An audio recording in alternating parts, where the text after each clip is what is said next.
우리 하나님 말씀 봅시다. 히브리서 11장 신약 성경입니다. 히브리서 11장 23절로 26절까지입니다. 제가 한 절, 여러분 한 절 교독하겠습니다. 히브리서 11장 23절로 26절입니다. 신약 성경입니다. 히브리서 11장 23절로 26절. 믿음으로 모세가 낳았을 때 그 부모가 아름다운 아이임을 보고 석 달 동안 숨겨 왕의 명령을 무서워하지 아니하였으며, 믿음으로 모세는 장성하여 바로의 공주의 아들이라 칭함받기를 거절하고 도리어 하나님의 백성과 함께 고난받기를 잠시 죄악의 낙을 누리는 것보다 더 좋아하고 그리스도를 위하여 받는 수고를 애굽의 모든 보화보다 더 큰 재물로 여겼으니 이는 상 주심을 바라봅니다. 아멘. 따라합시다. 하나님의 사람 모세입니다. 하나님의 사람 누구라고요? 모세입니다. 모세. 창조주 하나님은요, 모든 자연 만물을 하나님이 보시기에 좋게 창조하셨다, 그렇게 말씀하셨어요. 그러니까 여러분, 자연 만물은 좋지 못한 것은 없어요. 그거를 우리 타락한 인간이 변질시켜서 그렇지 하나님의 창조의 작품은 다 좋은 것입니다. 특히 인간 아담을요, 하나님의 형상대로 창조하시고 모든 창조하신 세계를 관리하고 다스리도록 명령을 주셨습니다. 일종의 관리자입니다. 관리자. 마치 정원에 아시잖아요. 정원사가 있지요. 주인이 이렇게 정원 관리사에게 정원을 맡기듯이 주인이신 하나님이 관리를 누구에게 맡기셨다고요? 인간에게 맡기셨다는 거예요. 여러분, 맡기셨다는 것이지 네 마음대로 해라는 뜻이 아닙니다. 그러니까 하나님의 뜻을 잘 알고 하나님의 뜻대로 관리하는 거예요. 그러면 네가 복을 받을 것이다, 그렇게 말씀하셨어요. 이런 의미로 제가 늘 말씀드리는데 따라합니다. 인간은 청지기입니다. 인간은 누구라고요? 청지기일 뿐이에요. 그런데 우리 조상 아담은요, 사단의 유혹에 넘어가서 하나님의 명령에 불순종하고 도전하고 멸망의 길을 가게 되어졌습니다. 여러분, 순리라고 하는 말이 무슨 말이냐면 질서를 따른다, 이런 말이에요. 영리란 뜻이 있어요. 질서를 거스리는 거예요. 역행하는 것이죠. 근데 여러분, 순리를 따르는 것과 영리를 따르는 것은 결과는 엄청나게 다릅니다. 장로님 기도하셨지만 최근에 포괄적 차별금지법을 강행하려고 하는 이들이 있었죠. 그죠? 이들의 숨은 의도가 있어요. 숨겨져 있다는 거예요. 그 의도가 어떤 부분이냐면 자기 마음대로 살겠다는 거예요. 이제는요, 남녀가 만나서 부부가 되고 자녀를 낳고 가정을 이루는 질서를 뭐 하겠다는 거죠? 거부하겠다는 거예요. 거부하겠다는 겁니다. 그럼 여러분, 뭘 위해서요? 무엇을 위해서 창조의 질서를 거부하는 걸까요? 그거는 자기 만족, 자기 쾌락입니다. 가정에서요, 이제 자녀들이 엄마, 아빠를 부르는 게 정상입니까? 다르게 부르는 게 정상입니까? 엄마, 아빠를 부르는, 이게 질서예요. 그래서 가정에서부터 우리 아이들이 질서를 배우는 겁니다. 그런데 이제는요, 이런 법을 주장하는 사람들은요, 그런 호칭 싫어합니다. 뭐라고 하세요? 부모 1, 부모 2. 그러니까 부모 1, 부모 2 이렇게 부른다는 거예요. 그리고 아내, 남편이라는 호칭을 거부합니다. 파트너. 그냥 파트너 이렇게 부르라고 하는 거예요. 여러분, 우리나라는 군대를 가죠. 남자들은. 그죠? 군대 갑니다. 의무적으로 가게 돼 있어요. 그죠? 의무제입니다. 여자는 아직은 선택이에요. 감사하세요. 여자분들은 선택이잖아요. 그죠? 그런데 어느 날 남자 군대 가기 싫어. 그럼 뭐라고 하면 돼요? 그렇죠, 그렇죠. 나는 오늘 생각해보니까 제가 여자예요. 그럼 안 갈 수도 있어요. 그런 분들은 찬성할 수 있을지 모르겠어요. 로마서 1장 32절 우리 가져 볼까요? 시작. 그들이 이 같은 일을 행하는 자는 사형에 해당한다고 하나님께서 정하심을 알고도 자기들만 행할 뿐 아니라 또한 그런 일을 행하는 자들을 옳다 하느니라. 여기 잘 보십시오. 하나님께서 뭐 하셨다고요? 정하심을 알고. 이게 질서예요. 하나님이 그렇게 질서를 정하셨다는 거예요. 문제는 몰라가지고 그랬으면 또 다를 건데 뭐하고도요? 알고도 그래요. 인간의 탐욕, 쾌락, 육신의 정욕대로 행한 결과가 우리 인간을 불행하게 만들어가고 있습니다. 그런데 문제는 앞으로 이런 현상들이 더 심해질 거라는 거예요. 우리가 학연교회 시작하고 감사한 게 뭔지 아세요? 모든 세대가 한 자리 같이 예배드리고 있는 거예요. 우리가 원하지 않았는데, 맞지요? 그래서 우리가 모든 세대 같이 예배드리는 거예요. 우리 아이들 대단한 거예요. 왠지 아세요? 만만치 않거든요. 그래서 보십시오. 이런 시간들을 통해서 세상은 더욱더 심해질 것인데, 그런 현상들이 더욱더 나타날 것인데, 부모를 통해서 보고 배우는 거예요. 가르쳐 주는 것이죠. 그러니 이런 사회 현상을 단순하게 보지 마시고 영적인 현상으로 보고 물들지 않고 깨어있기를 축복합니다. 그 신앙을 지켜갈 수 있어야 된다는 거예요. 왜냐하면 시대마다 영적인 사람, 하나님의 사람을 통해서 하나님은 일하세요. 믿습니까?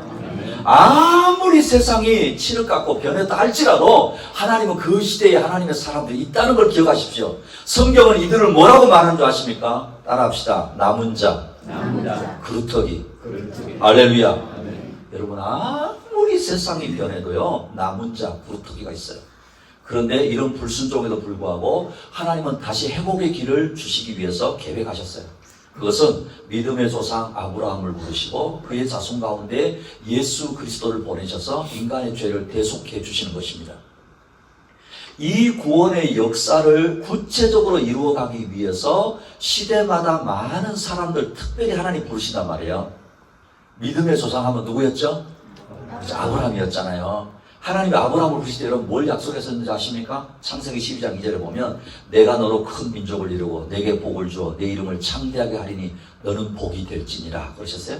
창세기 22장 17절 18절 제가 여러 번 한 적 내가 내게 큰 복을 주고 내 씨가 크게 번성하여 하늘의 별과 같고 바닷가의 모래와 같게 하리니 내 씨가 그 대적의 성문을 차지하리라. 또 내 씨로 말미암아 천하 만민이 복을 받으리니 이는 내가 나의 말을 준행하였음이라 하셨다 하니라. 자 보십시오. 하나님이 이 구원의 계획을 아브라함부터 구체적으로 시작하시는데 아브라함을 통해서 천하 만민이 복을 받는다 이렇게 말씀하셨어요. 그래 아브라함 한 사람으로 시작했는데 뭐라고요? 천하 만민 모든 사람이 복 받는다. 이게 무슨 뜻이냐면 궁극적으로 예수님을 통한 구원을 약속하고 있다라는 거예요. 타락한 인간, 소망이 없는 인간에게 다시 회복을 주시는데 이 구원의 약속을 이루어 가시는 것이 성경의 이야기, 스토리예요. 그럼 여러분 다른 거 없어요. 성경의 이야기는 뭐예요? 아브라함과 약속하신 구원의 이야기를 쭉 전개해 가시는 스토리다 이 말입니다. 성경은 구원에 관한 하나님의 놀라운 계획을 알려주시는 계시의 책입니다. 그런데 이 구원의 계획을 이루어가는 그 여정, 시대마다 사람을 택하시고 부르셔서 사용하신다라는 거예요. 이게 은혜입니다. 우리의 조상 아담이 불순종하여 타락하고 우리에게 그 본성이 남아있지만 은혜로 부르셔서 하나님이 사용할 그릇으로 빚어가시는 것이다 이 말입니다. 그것도요 각 시대마다 다양한 사람을 부르셔서 각기 다른 기질, 성품 속에 사는 그런 사람들을 사건을 통해서 때로는 고통스러운 고난을 통해서 연단도 시키시고 훈련시키셔서 하나님의 그릇이 되게 하신다 이 말입니다. 할렐루야. 그런 의미로 저와 여러분도 이 구속의 역사 안에 포함되어져 있습니다. 하나님의 사람, 믿음의 사람, 소망의 사람으로 만들어 가시는 것을 통해서 우리 자신도 그렇게 만들어 가실 것을 기대하고 순종할 때 하나님이 아브라함에게 약속했던 그 복을 누리고 은혜를 누리게 될 줄로 믿습니다. 그래서 오늘은요 하나님의 사람 6번째 누구라고요? 모세예요. 모세. 자 여러분 모세 그러면 어떤 생각이 드세요? 자, 괜찮아요? 대답해 보세요. 모세 그럼 여러분 어떤 이미지가 탁 떠오르세요? 왕자. 네, 그래서 왕자. 또요. 모세 그럼 뭐가 떠오르세요? 네? 지도자. 네, 또요. 모세 그럼 뭐가 떠오르세요? 모세. 네? 지팡이. 오. 또 모세 그럼 뭐가 떠오르세요? 모세. 기적. 와, 그렇죠. 그래요. 모세 그러면 저는 딱 출애굽이에요. 성경 여러분 창세기 그다음 뭐예요? 출애굽. 출애굽의 그 모든 리더자가 누구예요? 모세잖아요. 모세. 이스라엘 백성을 종살이하던 애굽에서 건져내어서 홍해를 건너고 광야를 지나 약속의 땅 가나안 입구까지 인도한 사람이 바로 누구예요? 모세예요. 그리고 애니메이션으로도 몇 년 전에 나왔었잖아요. 이집트 왕자. 감동적이 봤죠? 혹시 여러분 안 보셨으면 진짜 꼭 보세요. 저도 너무너무 감동적으로 봤거든요. 애니메이션인데 너무 잘 만들었어요. 이 모세에 관한 이야기입니다. 하나님이 모세를 어떻게 이런 지도자로 사용하셨는지를 우리는 성경을 통해서 알게 되면요 도전받고 한 사람이 하나님께 어떻게 쓰임받는 사람으로 준비되고 훈련받는지를 보게 되어지면 우리 자신들도 우리 자신을 돌아볼 수 있고 은혜가 된다 이 말입니다. 그래서 오늘은 하나님의 사람 모세 첫 번째인데요. 첫 번째는 모세의 출생과 애굽에서의 생활을 한번 생각해 볼 거예요. 성경은 무슨 역사를 다루고 있다고요? 성경은 무슨 역사를 다루고 있다고요? 그렇죠. 내가 방금 이야기했잖아요. 구원의 역사를 다루고 있는 책이라고 그랬어요. 하나님이 아브라함을 통해 모든 민족이 복을 받는다고 했는데 아브라함, 그 다음 누구였죠? 아브라함, 그 다음 누구였지? 이삭, 그 다음에요? 그 다음에요? 오케이, 요셉이라고 하는. 이게 족장 시대예요. 족장 시대를 거쳐서 애굽에 내려간 아브라함의 자손들이 큰 나라를 이루게 되어집니다. 요셉이 총리로 있었을 때 애굽으로 이주한 야곱의 후손들은 요셉이 죽고 난 후에요. 얼마의 세월이 흐른 뒤에 바로 왕의 탄압을 받게 되어집니다. 그 이유는 이스라엘 민족이 급속하게 늘어나고 강한 세력이 되는 것을 두려워하는 겁니다. 그래서 바로 왕이 탄압을 하고 견제하는데 노예로 전락시켜 버립니다. 심지어는요, 바로 왕은 이스라엘 인구 증가를 억제하기 위해서 모든 남자아이는 태어나면 뭐 하라고요? 죽이라고 하는 극단적인 정책까지도 시행을 합니다. 그런데 이스라엘을 멸절시키려는 바로의 그 탄압의 시대에 한 가정에 사내아이가 태어난다는 거예요. 아므람과 요게벳이라고 하는 사람, 부부 사이에 한 아이가 태어났습니다. 이 아이가 너무 예뻐서 부모는 숨겨서 키우게 되는 거예요. 얼마 동안이요? 아까 우리 성경 금방 읽었는데 얼마 동안 숨겼어요? 3개월 동안, 3개월 동안을 숨겼어요. 이 아이를 보니까 너무 예뻐 보인 거예요. 그래서 이 아이를 몰래 숨기게 됐습니다. 그런데 더 이상 숨길 수가 없게 됩니다. 그때 이 부모는요, 갈대 상자를 준비합니다. 갈대 상자에 역청을 바릅니다. 나무 진액을 발라요. 왜 바르는지 아세요? 이 역청과 나무진액은 방수 효과가 있어요. 지금도 배를 원래 만들 때는 요즘 조선소 그렇게 하지 않죠. 옛날에는 역청을 발랐어요. 노화 방주 아시죠? 노화 방주할 때도 뭘 발랐을까요? 역청을 바른 거예요. 그래서 그 갈대 상자에 역청과 나무 진액을 칠하고는 그 아이를 넣어서 나일강 갈대 사이에 둡니다. 그런데 마침 바로 왕의 딸 공주가 강가에 목욕을 하러 왔는데 그 상자를 보고 아이를 건져내고 바로의 궁에 데려가서 양자로 키우게 됩니다. 왕자가 되는 겁니다. 근데 여러분 아세요? 성경은 이런 모든 상황을 하나님이 인도하셨다고 말씀하고 있습니다. 할렐루야. 오늘 우리가 읽은 성경이잖아요. 23절에 보면 믿음으로 모세가 났을 때 부모가 아름다운 아이임을 보고 석 달 동안 숨겨 왕의 명령을 무서워하지 아니하였으며, 무슨 말인지 아세요? 부모의 믿음을 보셨다는 거예요. 어린 모세를 죽을 운명 가운데서 건져주셨어요. 사랑하는 부모 여러분, 믿음이 있으시기를 축복합니다. 여러분, 부모의 믿음이 자녀를 살리고 죽이는 거예요. 지금 그렇게 말씀하고 있는 겁니다. 어린 모세를 죽일 운명 가운데 건지시고 바로 공주의 그 마음을 움직이셔서 궁중에서 자라게 하셨어요. 여러분 보십시오. 적당한 때에 바로의 딸을 강가에 보내셨고 아이를 불쌍히 여기는 마음을 그 공주의 마음에 갖게 하셨고, 이때 모세의 누나 미리암을 통해서 어머니 요게벳을 유모로 추천하게 하시고 어머니의 품에서 자라게 하셨다는 거예요. 그래 보십시오. 이 모든 것들이 우연한 일이 결코 아니다라는 거예요. 모세의 신분이 공주의 양자가 되어서 왕자가 되고 이름도 물에서 건져내었기 때문에 의미로 모세라고 불렀다는 거예요. 그리고요, 생각해 보십시오. 궁에서 자랐으니까 공부를 적당히 시켰을까요? 많이 시켰을까요? 네, 알아서 생각하세요. 그 당시 때 최고의 학문을 아마 배웠을 거예요. 무술도 배웠을 것입니다. 그런데 중요한 건, 더 중요한 건 뭐냐? 친어머니가 누구예요? 유모였어요. 그러니까 신앙교육은 어땠을까요? 두말할 나이가 없었습니다. 그러니 모세는 하나님의 백성의 정체성을 잃지 않고 자란 것입니다. 모세의 어린 시절을 보면서 주목할 것은 부모 아므람과 요게벳의 신앙입니다. 여러분, 아무리 누가 뭐라 그래도 어린아이의 신앙은 부모에 의해서 결정이 되는 거예요. 할렐루야. 그만큼 중요합니다. 바로의 명령에 굴복하지 않고 최선을 다해서 모세를 지키려고 했습니다. 결혼하고 자녀를 낳는 건 여러분 특별한 일 아니에요. 맞지요? 요즘은 이제 결혼이 특별하게 생각되어지지만 사실은 여러분 그렇지 않아요. 결혼하고 결혼했으면 당연히 뭘 낳아야 돼요? 자녀 낳는 거 특별한 일 아닙니다. 그러나 이런 평범한 일을 통해서 하나님의 역사를 이루어 가십니다. 할렐루야. 거창한 일이 아니라 평범한 일임에도 불구하고 큰 뜻이 있습니다. 그러니 사랑하는 우리 하객교 식구 여러분, 여러분의 일상생활을 믿음으로 하시기를 축복합니다. 정말입니다. 하나님이 거창한 일을 하시지 않아요. 평범한 일상생활을 네가 믿음의 눈으로 보느냐가 중요하다는 거예요. 결혼하고 자녀를 낳는 것도 중요한 하나님의 뜻을 이루는 일이다라는 것을 우리가 보게 되어지는 것입니다. 또한 여러분요, 자신들의 지혜를 가지고 끝까지 아이를 지키려는 노력을 통해서도 하나님은 일하시고 은혜를 베푸셨다는 걸 기억하십시오. 무슨 말인가 하면 내가 아무것도 하지 않고 일이 되는 것만 은혜가 아닙니다. 가끔 우리 그렇게 생각할 때 있잖아요. 하나님 나는 아무것도 못해요. 그러니까 하나님 알아서 하세요. 그것도 물론 은혜일 수 있어요. 그러나 자기의 자리에서 최선을 다해야 합니다. 거기에 하나님이 역사하십니다. 주어진 환경에서 최선을 다할 때 하나님은 따라합니다. 플러스 알파. 할렐루야. 무슨 뭐가 있다고요? 플러스 알파의 은혜가 있는 거예요. 우리 학생들도 그래요.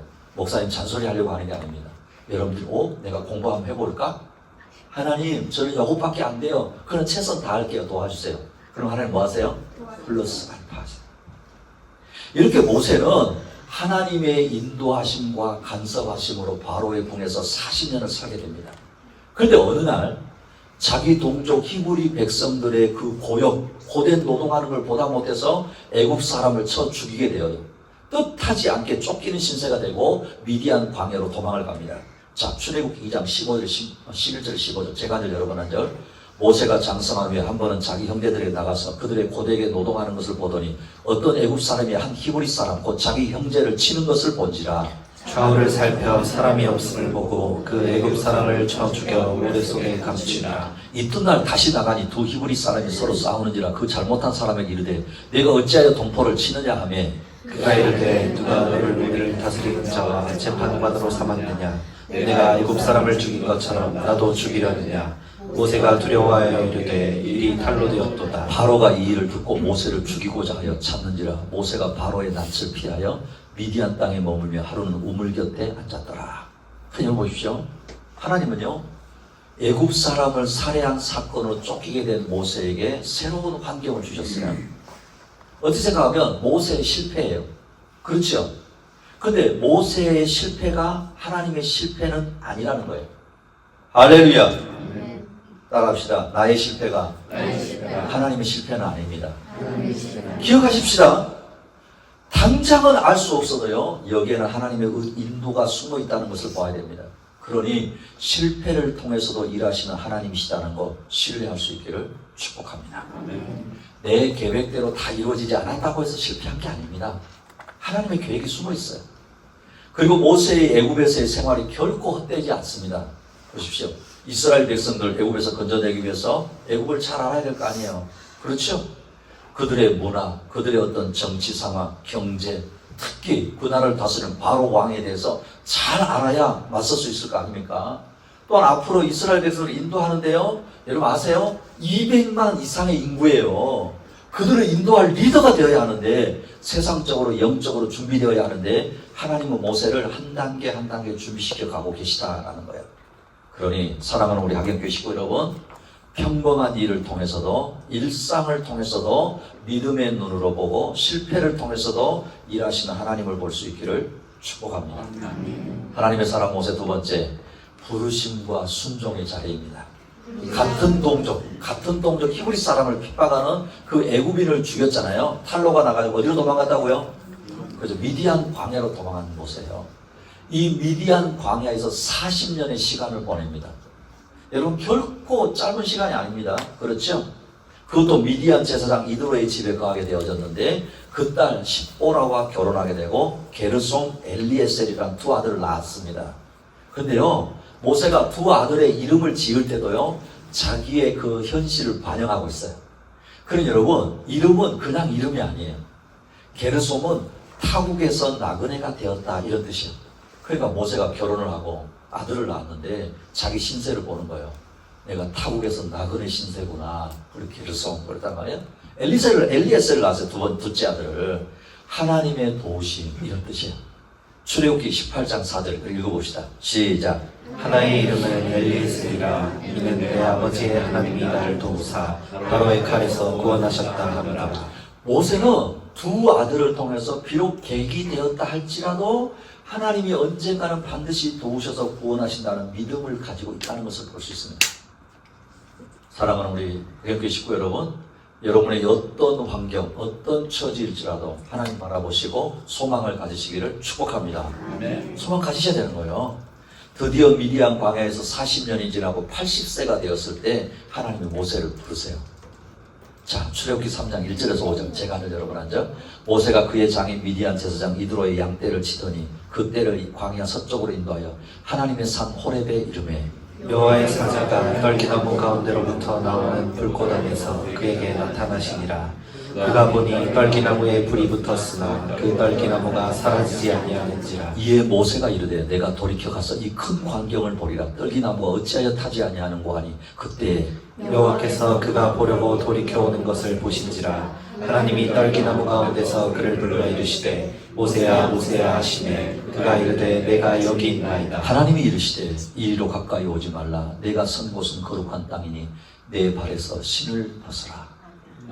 여러분 보십시오. 모세가 애굽에서 40년, 미디안 광야에서 몇 년이요? 40년. 그럼 몇 살이라는 거예요? 80세예요. 80세. 그런데 하나님이 모세를 이렇게 부르시는 장면을 보면 여러분 아주 극적입니다. 떨기나무 불꽃 가운데 나타나셨다 그랬죠? 여러분 이 떨기나무는요 매우 약한 나무예요. 사막에 뜨거운 열기에도 저절로 불이 붙는 그리고 순식간에 타버리는 나무예요. 그게 아주 약한 나무거든요. 마치 하나님이 400년간 노예 생활로 인해서 희망을 잃은 이스라엘 민족과 같은 그런 떨기나무예요. 그리고 지금 모세가 몇 살이라고요? 80세 노인된 모세의 그 초라한 모습과 아주 비슷한 지금 광경입니다.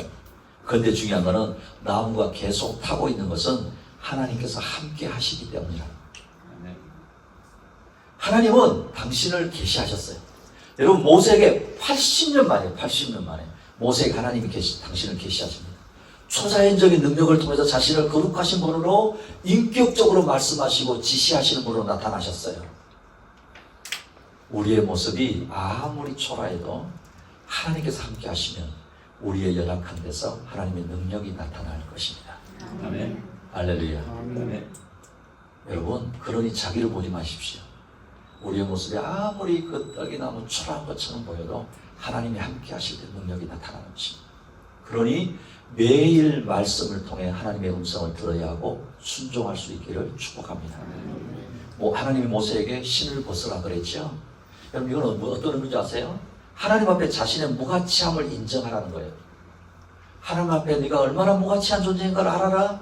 이것이 바로 예배자의 모습입니다. 저와 여러분이 하나님 앞에 예배드리러 왔죠? 우리는 마치 떨기나무 앞에 선 모세와 같은 모습으로 하나님 서는 거예요. 하나님 나는 설 자격 없습니다. 하나님 나는 이렇게 무가치한 자입니다. 하나님의 임재 앞에 거룩하고 겸손한 자세로 서는 거예요. 그런데 하나님 모세를 부르시고 애굽왕 바로에게 보내어서 네 동족 이스라엘을 이끌어내라고 말합니다. 자, 여러분 같으면 어떻게 반응하시겠어요? 할렐루야, 드디어 때가 됐군요. 제가 기다렸습니다. 그러시겠습니까? 모세의 반응은 따라합니다. 핑계. 그래서 많이 들어보셨죠? 모세의 반응은 핑계였습니다. 출애굽기 3장 11절 모세가 하나님께 아뢰되 내가 누구에게 바로에게 가며 이스라엘 자손을 애굽에서 인도하여 내리까. 자, 4장 1절 여러분 읽어보실래요? 시작. 모세가 대답하여 이르되 그러나 그들이 나를 믿지 아니하며 내 말을 듣지 아니하고 이르기를 여호와께서 내게 나타나지 아니하셨다 하리이다. 10절 읽어보세요. 10절 시작. 모세가 여호와께 아뢰되 오 주여 나는 본래 말을 잘 하지 못하는 자니이다. 주께서 주의 종에게 명령하신 후에도 역시 그러하니 나는 입이 뻣뻣하고 혀가 둔한 자니이다. 80년 동안 기다렸고 하나님의 임재 앞에 섰는데 모세가 하는 말 지금 뭐라고요? 핑계입니다. 핑계. 여러 가지 핑계를 대면서 하나님의 부르심에 순종하기를 사실은 주저하는 거예요. 여러분 모세의 핑계거리가 한두 가지가 아닙니다. 다양합니다. 심지어 하나님께 말대꾸하기 시작합니다. 그래서 하나님이 모세에게 표적을 보여줬어요. 표적을. 첫 번째 표적으로 네가 들고 있는 지팡이 던져라. 뭐가 되죠? 뱀이 됩니다. 뱀을 만드시고 모세에게 뱀의 꼬리를 잡아라 이렇게 말합니다. 여러분들 잘 생각해 보세요. 원래는 뱀을 잡을 때 여러분 꼬리 잡으면 안 돼요. 뭘 잡아야 돼요? 그렇죠. 머리를 잡아야 되는 거예요. 그런데 나는 지금 모세에게 뱀의 꼬리를 잡으라. 이게 무슨 뜻인지 아세요? 모세의 순종을 테스트하는 겁니다. 아마 여러분 가운데 똑똑한 분들은 하나님 지금 왜 그럽니까? 머리 잡아야죠. 근데 하나님이 내 말 들어 말씀하시는 거예요. 그리고 여러분 더 중요한 건 또 한 번 보면은 당시 애굽의 우상 중에 하나가 뭐예요? 뱀이에요. 뱀이 형상이거든요. 모세에게 뱀을 잡게 하신 것은 앞으로 네가 싸울 대상이 뭐야? 라는 걸 지금 보시는 거예요. 이것도 안 되니까 두 번째 또 표적을 주시죠. 네 손을 품에 넣어라. 뭐가 되죠? 문둥병이 바랍니다. 당시 문둥병은 하나님의 저주로 불리는 불치병이었어요. 마치 이스라엘 백성들의 노예 생활을 나타내는 것과 같았습니다. 소망이 없어요. 그들의 범한 불순종함과 죄악을 암시하는 것과 같은 겁니다. 이렇게까지 보여줬어요. 그런데 모세의 마지막 변명은 뭐라고 말한 줄 아세요? 하나님, 저는 말 잘 못합니다. 그렇게 또 변명합니다. 그러니까 모세는 사실은 주저하는 거예요. 순종하기를. 이렇게까지 하는 모세에게 하나님 뭐라고 말씀하시는 줄 아십니까? 자, 4장 10절 12절 제가 여러분 앉아. 모세가 여호와께 아뢰되 오 주여 나는 본래 말을 잘하지 못하는 자니이다. 주께서 주의 종에게 명령하신 후에도 역시 그러하니 나는 입이 뻣뻣하고 혀가 둔한 자니이다. 여호와께서 그에게 이르시되 누가 사람의 입을 지었느냐 누가 말 못하는 자나 못 듣는 자나 눈 밝은 자나 의인이 되게 하였느냐 나 여호와가 아니냐. 이제 가라. 내가 내 입과 함께 있어 할 말을 가르치리라. 여러분 모세도 보통이 아니죠? 그렇죠? 모세가 보통이 아닙니다. 그런데 하나님의 인내하심도 보통이 아닙니다. 하나님 내가 말에 능하지 못하면 입이 뻣뻣합니다. 근데 하나님 뭐라고 그러냐면 그 입 지은 사람이 누구냐? 가서 전해라. 그리고 할 말도 내가 가르쳐 줄게. 이렇게 말씀합니다. 사실 여러분 이거는 모세의 핑계예요. 말씀드렸죠? 모세가 애굽에서 자랐잖아요. 궁에서 자랐죠. 학문을 최고의 학문을 배웠어요. 말과 행사에 능한 사람이었어요. 문제는 모세의 소극적인 믿음이에요.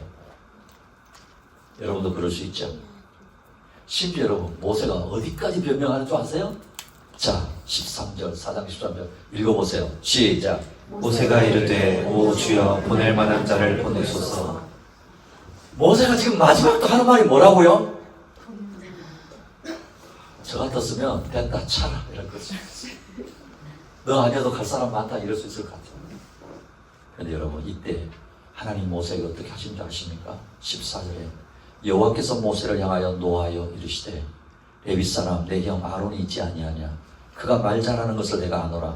그가 너를 만나러 나오나니 그가 너를 볼 때 그의 마음에 기쁨이 있을 것이라.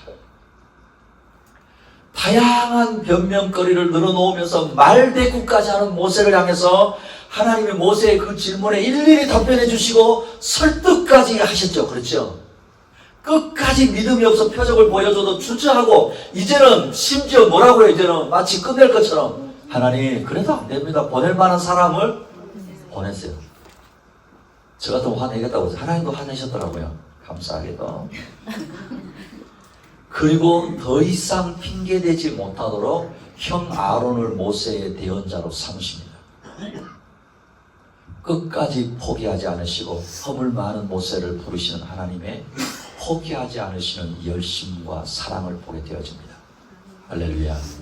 따라합시다. 하나님은 끝까지 나를 포기하지 않으십니다. 할렐루야. 핑계대지 마십시오.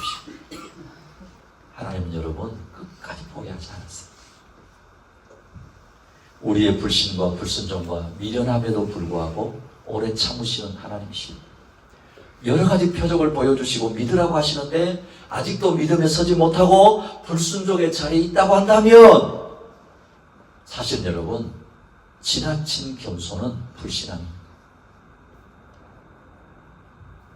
저도 하나님 앞에 이 핑계 저 핑계를 한번 생각해 봤어요. 하나님 때가 아닌 거 아닙니까? 하나님 왜 이런 결과가 있습니까? 하나님 왜 이렇습니까? 그러나 하나님의 부르심은 확실했어요. 말씀드렸잖아요. 학연교회를 꿈꿔본 적 없는 사람에게 하나님은 학연교회를 시작해 하셨습니다. 사실 이 자리에 앉아있는 대부분의 분들이 그렇습니다. 맞지요? 하나님이 하실 것입니다. 그러나 우리는 그 하나님의 일하심을 보고 감동된 것입니다. 겸손을 핑계로 하나님의 부르심이 분명한데도 불구하고 소극적으로 반응하고 있다면 결단할 수 있기를 축복합니다. 정말 결단해야 됩니다. 사랑하는 우리 학연교회 식구 여러분, 하나님이 환경, 사람, 말씀을 통해 나를 부르신다고 하면 핑계대지 말고 순종의 자리에 나갈 수 있기를 축복합니다. 하나님의 사랑, 모세 마지막 세 번째, 모세와 예수 그리스도예요. 하나님은요, 이스라엘 백성을 애굽에서 구원해 내시기 위해서 모세를 준비하시고 훈련시키시고 때가 되어져서 지도자로 부르셨어요. 그런데 모세도 처음부터 하나님의 부르심을 위해 준비한다고 생각한 적 없습니다.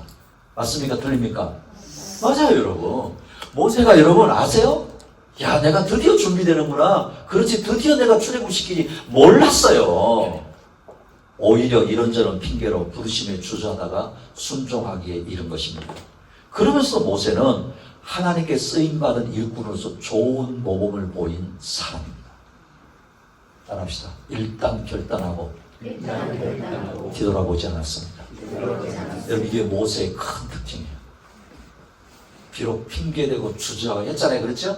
근데 모세가 일단 결단했잖아요. 그럼 여러분, 주저하지 않았습니다. 뒤돌아보지 않았어요. 그 광야의 세월 시간에서 많은 백성들은 하루가 멀다고 어디로 돌아가자? Return to Egypt. 애굽으로 돌아갑시다. 모세는 변함이 없었습니다. 하나님의 일은 우리가 계획하는 것이 아니라 하나님이 섭리하시는 것입니다.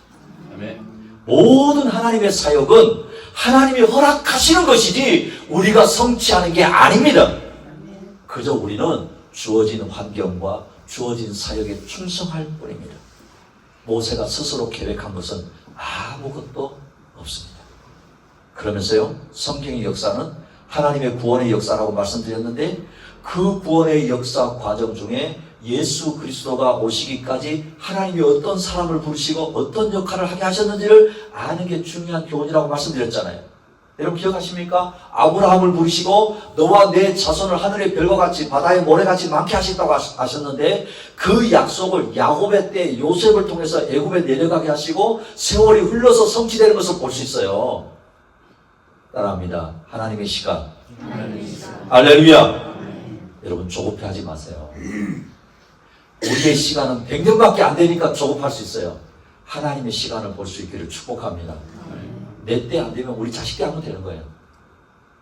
하나님 시간을 보는 거예요. 창세기 46장 27절 보시면 애굽에서 요셉이 낳은 아들은 2명이니 야곱의 집사람으로 애굽에 이른 자가 모두 몇 명이었더라? 70명이요. 70명. 그런데 출애굽기 12장 37절 보세요. 이스라엘 자손이 라암셋을 떠나서 숫곳에 이르니 유아외에 보행하는 장정이 얼마라고요? 그렇죠. 요셉 때에 70명으로 시작했던 이스라엘이 출애굽하게 됐을 때 약 430년 지나거든요. 장정만 얼마라고요? 60만. 그래서 성경학자들은 모든 남녀노소를 보면 약 200만 이상이 될 거라고. 200만. 큰 민족을 이루게 하셨다는 거예요. 또 따라합니다. 하나님의 약속은 반드시 성취됩니다. 할렐루야. 하나님의 약속은 반드시 성취됩니다. 그리고 모세는요, 장차 오실 예수 그리스도에 관한 중요한 모형적인 인물이 됩니다. 모세가 예수님에 대한 예표가 된다 이 말이에요. 그럼 어떤 면에서 모세가 예수님의 모형이 될까? 신명기 18장 15절 여러분 읽어보세요. 시작. 내 하나님 여호와께서 너희 가운데 내 형제 중에서 너를 위하여 나와 같은 선지자 하나를 일으키시리니 너희는 그의 말을 들을지니라. 모세가 하는 예언이거든요. 하나님이 너희들 가운데 나 같은 선지자를 세울 것이다. 당신의 백성을 위해서 선택된 선지자를 세우시고 말씀을 전하시는데 모세도 이 선지자의 역할을 했습니다. 그런데 이제는 말씀이 육신이 되어 오신 예수 그리스도를 통해서 우리에게 말씀하시는 거예요. 그 역할을 모세가 이미 먼저 한 겁니다. 또 신명기 5장 26절 27절 제가 아는 여러분은 육신을 가진 자라서 우리처럼 살아계신 하나님의 음성을 불 가운데서 바람을 듣고 생존한 자가 누구니까? 당신은 가까이 나아가서 우리 하나님 여호와께서 하시는 말씀을 다 듣고 우리 하나님 여호와께서 당신에게 이르시는 것을 다 우리에게 전하소서. 우리가 듣고 행하겠나이다 하였느니라. 모세가 예수님의 모형인 이유 중에 하나 또 뭐냐면 중보자라는 거예요. 중보자. 여러분, 우리 인간은 범죄하고 타락한 후에요, 그 누구도 하나님 앞에 나갈 수가 없습니다. 그런데 시내 산 아래에서 이스라엘 백성 하나님이 영광 가운데 임재하실 때 그 백성들이 두려워하는 거예요. 두령과 장로들이 모세에게 지금 부탁하는 겁니다. 하나님과 백성 사이에 중보자가 되어 주십시오. 지금 그 부탁을 하는 겁니다. 죄를 범한 자는 누구든지 거룩하신 하나님을 설 수 없기 때문에 중보자가 필요한 것입니다. 이로써 하나님의 말씀은 모세를 통해서 전달되었고 백성들은 전적으로 순종하게 된 것입니다. 모세는 하나님과 백성 사이의 중보자로서 하나님을 대언하는 사람이었지만은 예수 그리스도는 이스라엘 백성만 아니라 모든 인류와 하나님 사이에 영원한 중보자가 되신다는 사실을 믿으시기를 축복합니다. 그리고 모세는요, 이스라엘 백성의 허물을 위해서 자신을 희생 제물로 드립니다. 무슨 말이냐면 백성들이 또 반역합니다. 우상 섬깁니다. 하나님 나중에 화를 내시면서 내가 이 백성을 다 진멸할 것이다. 그때 모세가 뭐라 하죠? 하나님, 그러시면 안 됩니다. 차라리 제 목숨을 거두어 가십시오. 그 희생 제물이 모세가 되어지기를 주저하지 않습니다. 예수 그리스도는 모든 인간이 아직 죄인되어 있을 때 그들을 대신하여 십자가에 죽으심으로써 희생 제물이 되어 주셨고 완전한 구속을 이루셨습니다.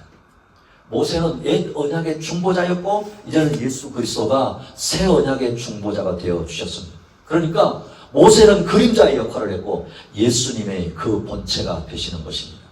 사랑하는 우리 하경교회 성도 여러분, 그림자인 모세를 통해서 본체이신 예수 그리스도를 볼 수 있기를 축복합니다. 말씀을 뵙겠습니다. 오늘은 하나님의 사랑 모세를 통해서 교훈을 우리가 받았습니다. 하나님은 당신의 백성들을 구원하기 위해서 평범한 가정, 평범한 사람을 준비하셨습니다. 심지어 실수하고 실패한 것 같아도 하나님은 포기하지 않으시고 준비하게 하시고 때가 되어 부르셨습니다. 자신이 준비되어 있지 않다고 주저하는 모세를 설득하셔서 인내하시고 모세를 부르시는 하나님의 열심과 사랑을 보게 되었습니다. 모세는 여러 가지로 예수 그리스도의 모형이 됩니다. 대표적으로 백성과 하나님 사이의 중보자이고, 모세는 이스라엘 백성의 중보자였다고 한다면 예수 그리스도는 모든 인류의 중보자가 되십니다. 모세가 그림자이고 예수 그리스도가 본체가 되시는 것입니다. 이런 모세의 삶을 통해서 모세를 준비시키고 사용하시는 하나님의 열심을 통해서 자신을 하나님의 일꾼으로 드릴 수 있는 저와 여러분 되시기를 축복합니다. 기도하십시다.